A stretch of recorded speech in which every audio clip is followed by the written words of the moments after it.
ഈശോ മിശിഹായ്ക്ക് സ്തുതിയായിരിക്കട്ടെ. നമ്മുടെ ഇത്രയും ദിവസത്തെ കാത്തിരിപ്പിൻ്റെ, നമ്മുടെ വിശ്വാസത്തിൻ്റെ ഏറ്റവും പ്രധാനപ്പെട്ട ദിവസങ്ങളിലേക്ക് നമ്മൾ കടക്കാൻ പോവുക. പെസഹ തിരുനാളായി.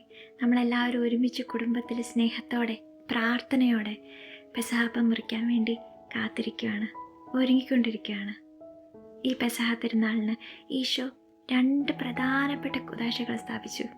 ഒന്ന്, പരിശുദ്ധ കുർബാന, പൗരോഹിത്യം. പുരോഹിതനില്ലെങ്കിൽ പരിശുദ്ധ കുർബാനയില്ല, പരിശുദ്ധ കുർബാനയില്ലെങ്കിൽ നമുക്ക് നിലനിൽപ്പില്ല. ഈശോ തൻ്റെ അന്ത്യത്താഴ സമയത്ത് ഓരോ ശിഷ്യൻ്റെയും കാല് കഴുകി അവരെ വിശുദ്ധീകരിച്ചിട്ടാണ് പരിശുദ്ധ കുർബാനയിലേക്ക് കൊണ്ടുവന്നത്. ഇതുപോലെ തിരുപ്പട്ട കൂദാശയിൽ നമ്മുടെ ഓരോ പുരോഹിതനെയും ഈശോയുടെ പരമപരിശുദ്ധിയിൽ കഴുകി വിശുദ്ധീകരിച്ച നമ്മുടെ മുമ്പിലേക്ക് വെച്ച് തരുന്നത്. ഈ പുരോഹിതനും ഒരു സാധാരണ മനുഷ്യനാ. ഒത്തിരി കുറവുകളുണ്ട്.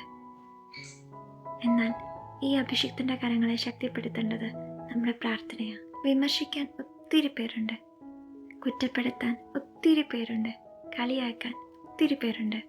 പക്ഷെ പ്രാർത്ഥിക്കാൻ കുറച്ച് പേരേ ഉള്ളൂ. ഈ കുറച്ച് പേരിൽ നമുക്കാകാം. നമ്മുടെ പ്രാർത്ഥന അവരെ ശക്തിപ്പെടുത്തും, നമ്മുടെ പ്രാർത്ഥനക്കുറവ് അവരെ ദുർബലപ്പെടുത്തും. ഇത് നമുക്ക് മറക്കാതിരിക്കാം. നമ്മുടെ പുരോഹിതനെ നമുക്ക് ശക്തിപ്പെടുത്താം. പുരോഹിതനില്ലെങ്കിൽ പരിശുദ്ധ കുർബാനയില്ല, പരിശുദ്ധ കുർബാനയില്ലെങ്കിൽ നമ്മളില്ല. ഈശോ അന്ത്യത്താഴ സമയത്ത് അപ്പം എടുത്ത് ഉയർത്തുന്ന സമയത്ത് ഈശോ പറയുന്നുണ്ട്, ഇത് വാങ്ങി ഭക്ഷിക്കുവിൻ. ഇത് വാങ്ങണമെങ്കിൽ നമ്മൾ അങ്ങോട്ട് ചെല്ലണം.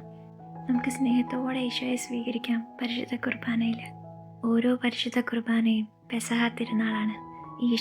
ഈശോയെ മുറിച്ച് വിളമ്പി ഇന്ന വാങ്ങി ഭക്ഷിക്ക്, ഇതാ എൻ്റെ ശരീരം എന്ന് പറയുന്ന ദിവസം, എന്ന് പറയുന്ന സമയം നമുക്ക് ഏറ്റവും വിലപ്പെട്ട ഒരു സമ്മാനം തരുന്ന ഒരു വ്യക്തിയെ നമ്മൾ ഒരിക്കലും മറക്കില്ല. നമ്മൾ അവരോട് ഇന്ന് നന്ദിയുള്ളവരായിരിക്കും. ഓരോ പുരോഹിതൻ്റെയും കയ്യിലൂടെയാണ് ഈശോ നമ്മളിലേക്ക് വരുന്നത്. നമ്മളെപ്പോഴും അവരോട് സ്നേഹവും കടപ്പാടും നന്ദിയുള്ളവരായിരിക്കണം, അല്ലേ? നമ്മുടെ പുരോഹിതന് ഏറ്റവും കൂടുതൽ വേണ്ടത് പ്രാർത്ഥനയാണ്. അത് മാത്രമേ അവർക്ക് വേണ്ടുള്ളൂ. നമ്മുടെ പ്രാർത്ഥന അത് നമുക്ക് ആവോളം അവർക്ക് കൊടുക്കാം, അവരെ താങ്ങി നിർത്താം.